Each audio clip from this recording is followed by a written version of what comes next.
आजिर अधिका बैठक में उपस्थित थिबा किशोरी किशोरी मानकु मोर अभिनंदन एवं स्वागत।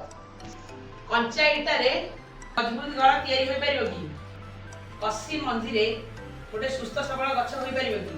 ठीक से भली अप्राप्त बयसरु जदि आमे विवाह देबा ताहले सुखर संसार गठन होई परिबो कि? एबे जुलाई मासर टॉपिक होची संपर्क विवाह और बंधुता।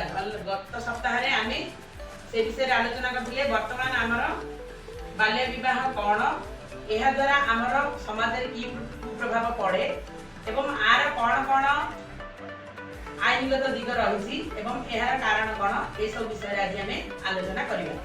जानिबा बाल्य विवाह कौन। 18 वर्ष रु कम बयस झील एवं 21 वर्ष रु कम बयस पुओ को विवाह देले ताको आमे बाल्य विवाह कहबा। सरकार वर्तमान कहते जे झील को 21 वर्ष और पुओ को 25 हेले आमे विवाह देबा। बाल्य विवाह कारण गुड़िक जो बोझ, शिक्षार अभाव, सचेतनतार अभाव, अंधविश्वास, कुसंस्कार, सामाजिक कारण एवं दारिद्र्यता तथा आर्थिक कारण। बाल्य विवाह करने द्वारा आमर कौन कौन असुविधा हुए। अप्राप्त बयस शिशु मान विवाह करने द्वारा शिशु मानकर शारीरिक, मानसिक एवं सामाजिक विकास में बाधा प्राप्त होता है। कम बयस विवाह देले किशोर किशोरी मानकर स्वास्थ्यगत प्रभाव देखा देता है। शिशु अधिकार क्षीण होता है, अधारू पाठपढ़ा बंद होता है। अभाव जो जदि भविष्य में मनकर कौन अघटन घटे ताहले से रोजगार किसी ग्रहण करें। 20 वर्ष नहला पर्यंत सेमानकर शारीरिक परिपक्वता आसी न थाए।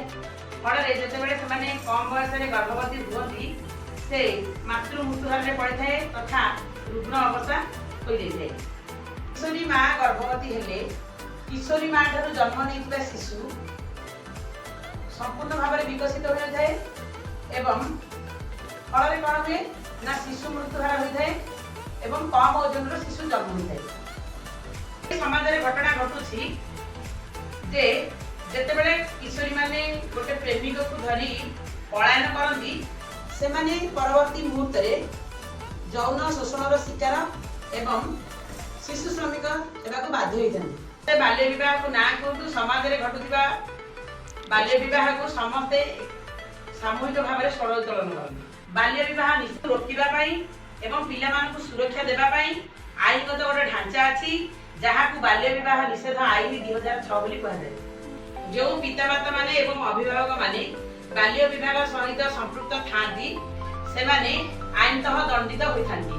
1 लाख टंका जोरिमाना एवं 2 वर्ष कारादंड जेल भोगवाक पड़ता है। एटा गोटे आईनगत अपराध अटे। यह जमीन विहीन अपराध होता है।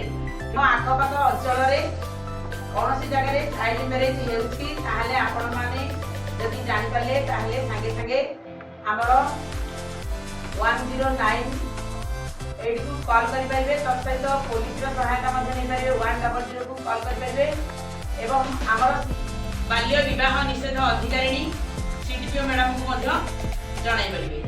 धन्यवाद।